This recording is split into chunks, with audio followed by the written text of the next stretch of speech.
Tokratna skupščina Gorenja je pokazala vso licemerstvo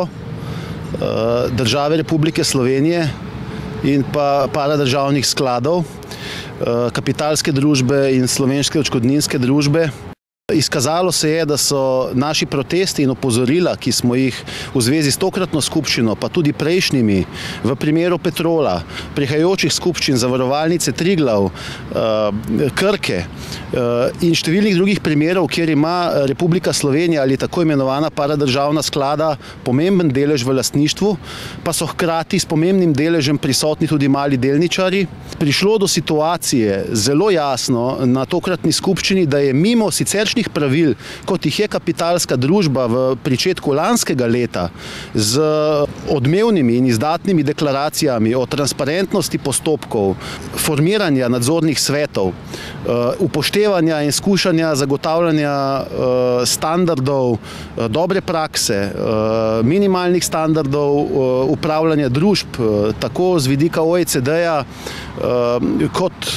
tudi sicer upoštevanja pravice do soupravljanja v družbah, da se je zadeva pravzaprav pokazala kot obratna. Namreč pravila, ki so bila sprejeta v smislu kodeksa upravljanja javnih družb strani kapitalske družbe v lanskem letu, ki jih Komisija Vseslovenskega združenja za svojimi predlogi vselej upošteva, predlaga kandidate, ki so strokovni, ki so avtonomni, ki so izkazali svoje prizadevanja tudi z vidika pravic in interesov malih delničarjev kot pomembne skupine v lastniški strukturi, da enostavno niso prvič niti vključeni v tako imenovane nominacijske odbore. Drugič pa navkljub upoštevanju vseh pravil, ki veljajo z naslova omenjenega kodeksa upravljanja kapitalske družbe, kakor tudi vsega, kar je pripravila kadrovsko-akreditacijski svet pri vladi Republike Slovenije, mimo tega kandidati po pravilu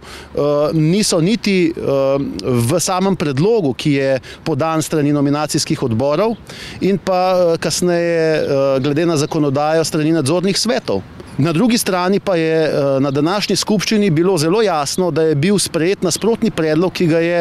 podal delničar, pomemben delničar Gorenja, sicer Home Products, sprejet brez da bi bil njihov kandidat vključen v postopke pred nominacijskim odborom in vso proceduro, ki je s tem povezana, podvržen vsem merilom in kriterijem, kot so sicer podvrženi kandidati strani Vseslovenskega združenja malih delničarjev. Še več, ne glede na to je kapitalska družba kot preko 25% lastnik takšen nasprotni predlog danes podprla, čeprav sta tako kapitalska družba kot tudi delničar Home Products za razliko od malih delničarjev vključena tudi za predstavniki v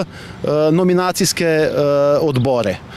Ker gre za širši kontekst vseh družb, najpomembnejših družb po Republiki Sloveniji, kjer ima država pomemben delež, tudi preko tako imenovanih paradržavnih skladov. Gre za očitno postopke in načine, za katere smo mislili, verjeli, upali, da so in da bodo preseženi, sploh spričo že omenjenih deklaracij in pravil, ki so sicer pozitivna in bila opredeljena. No, danes se je izkazalo, da tisti sami, ki so ta pravila sprejeli, le teh ne upoštevajo in ne spoštujejo. Zato je bila napovedana tudi spodbojna tožba na takšen sklep, ki pa je, kot sem jasno povedal na skupščini, namenjena predvsem temu, da se dodatno razišče in razčisti postopke, ki so, kot je bilo tudi povedano na skupščini, potekali v zelo čudnem, zameglenem kontekstu in samo relacijo nominacijskih odborov z nadzornimi sveti in pa z predstavniki upravljavcev državnega premoženja. Gre za sila resen problem, ki očitno še ni prišel v tem smislu v zavest vseh tistih, ki sprejemajo odločitve in zelo slabo popotnico za upravljanje in nasploh perspektivo družb, ki bi v tem kontekstu absolutno morale zasledovati iz tega naslova možnost participacije pri upravljanju tudi malih delničarjev, pri tem upoštevati merila in kriterije, ki so jasno izdelani in vse tiste standarde, ki so znani. Nazadnje Slovenija dejansko vstopa tudi v OECD in tukaj se izkazuje, da niti tisti minimalna načela niso bila upoštevana. Veseli smo pravzaprav, da so danes delničarji z 99% večino izglasovali predlog uprave nadzornega sveta o dokapitalizaciji, ki praktično tudi pomeni vstop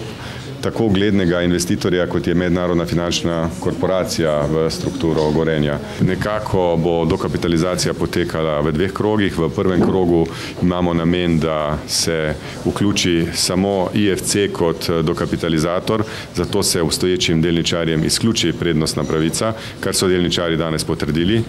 Tudi zato, ker se pa v drugem krogu tudi vsem obstoječim delničarjem ponudijo delnice natanko po enakih pogojih, kar je zelo korektno in zato so delničarji 100% skoraj da sprejeli neko tako odločitev. Tako združenje kot praktično vsi pooblastitelji, kar 327 jih je dalo tokrat pooblastilo Vseslovenskemu združenju malih delničarjev, so tako rekoč soglasno podprli takšen način dokapitalizacije. Menimo, da gre sigurno za pomembno odločitev za družbo in vzpostavlja po tej plati dobre pogoje za njeno perspektivo in uspešno delo in razvoj tudi v prihodnje.